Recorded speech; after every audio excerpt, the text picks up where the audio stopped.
Prevention. A sound investment for business people.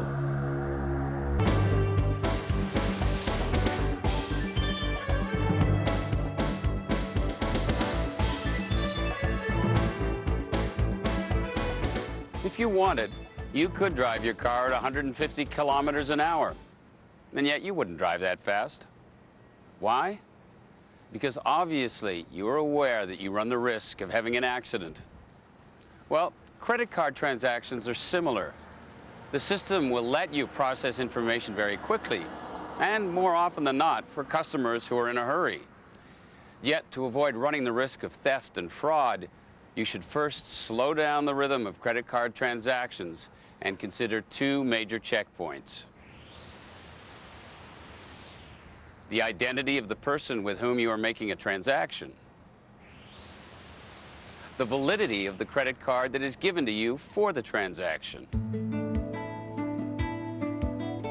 To start with, Mark, the sales clerk, takes the customer's card and has a quick glance at it to see if it looks real.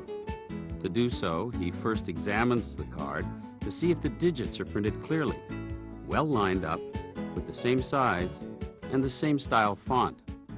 Then he looks at the back of the card and checks whether the signature area and the encoded magnetic strip have been altered or modified. Finally, he feels the hologram with his fingertips to make sure it is embedded and not just a decal glued in place. Next, Mark compares the name on the card with the person who is making the purchase to see if they match. Remember that the only person authorized to use the card is the person whose name is embossed on the card. Mark develops a habit of referring to the card to address the customer by that name when communicating the price of the purchase. After entering the amount of the transaction, he slides the card into the point of sales terminal or dials in the card number. This part of the verification process is to inform the sales clerk that the card has not been reported stolen. Then he will compare the name and the digits printed on the purchase invoice with those embossed on the card. Mark also has to check the validity of the expiration date of the card. He never accepts a card when the expiration date is passed.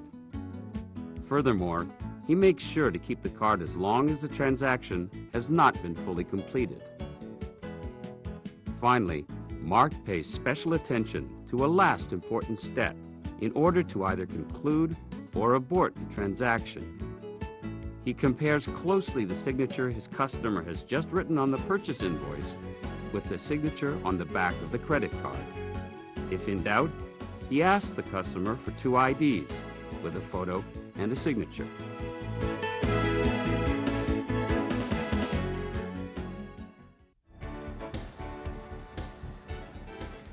We've just seen a fast, efficient, and simple way of processing transactions which could help you prevent credit card fraud. If you need additional information on how to prevent credit card fraud, debit card fraud, check fraud, and shoplifting, don't hesitate to consult our website at www.prevention-commerce.com. This presentation has come to an end. Now it's up to you to play your cards well.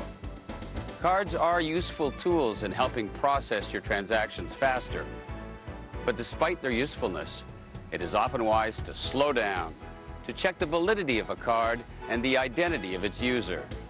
In this way, you will not only join the fight against defrauders, but first and foremost, you will help prevent losses that could do significant harm to your business. You'll soon realize that preventing credit card fraud is a sound investment.